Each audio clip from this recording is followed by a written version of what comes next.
Father Gregory, if you could take us through, unpack for us what the basic understanding of the order of love is according to St. Thomas. Yes, St. Thomas talks about love on a kind of analogy. That's a weird way of describing things, but for him, love means distinct phenomena. The most basic expression is just the recognition of something like me. And me in this case, it might be a man, it might be an animal, it might be a plant, but we love those things which correspond to our nature.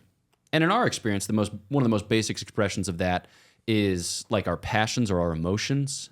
So when we find some sense good out there in the wild that corresponds, whether it be, like a Chipotle burrito, or whether it be the sound of pleasant music, we're going to incline to it because we love it, because it corresponds, it fulfills, it perfects. But then he'll go beyond that and describe what he calls dilexio, which is love with a choice. So that's a less bodily, more spiritual expression of love. And effectively what we're describing there is benevolence and beneficence. Mm-hmm. I will the good, all right? I do the good for the object of my love, for the object of my affection.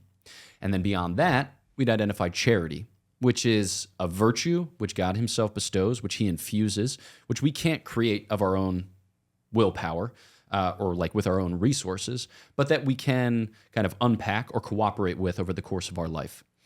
And then beyond that, we can talk about friendship, which is a kind of stable state in which I choose your good, you choose my good. We do so on the basis of some shared life. Okay, so love is a kind of response, like in the most basic sense. Dilexio is a kind of choice. Caritas charity is a kind of gift. And then friendship is a kind of stable state. So when St. Thomas talks about the order of love, he's actually talking about the order of charity. All right, now we can describe it for these lower order loves, but he wants to describe it for this highest order love because it's most urgent for our salvation. And it brings the principles and the arguments out to most kind of vivid or brilliant expression. So for him, so what he's thinking about first is, who do I love? I love God as the source of charity, as the end of my entire life's trajectory. But I also love others. And I love them on the basis of the fact that they are made by the same Creator, redeemed by the same Redeemer, and they are destined for the same life of divine beatitude. And so I can see in them one who pertains, one who belongs to God, one whom God loves. And insofar as I love God, I love those whom God loves. But I can also introduce into this equation a certain affinity, a certain basis for stronger or weaker love, which takes into account my actual humanity, like who I am and what I'm about, because it's not insignificant. We're not called to an abstract love or a kind of equal opportunity love for all, 8 billion people on the surface of the earth. We're called to love in a way that's organic, that's human. And to be human is to be embodied, to be limited, to experience our life in time, to have to go through discursive, progressive steps of unpacking. And that's going to relate us, interact us with certain people more and other people's less.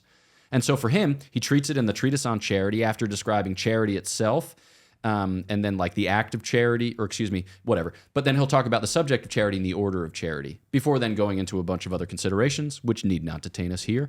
But for him, it's a matter of all right, I want to love God and I want to love those whom God entrusts me. But how do I identify how God is entrusting them to me? And what are the notes of that, or what are the features that I can pick out?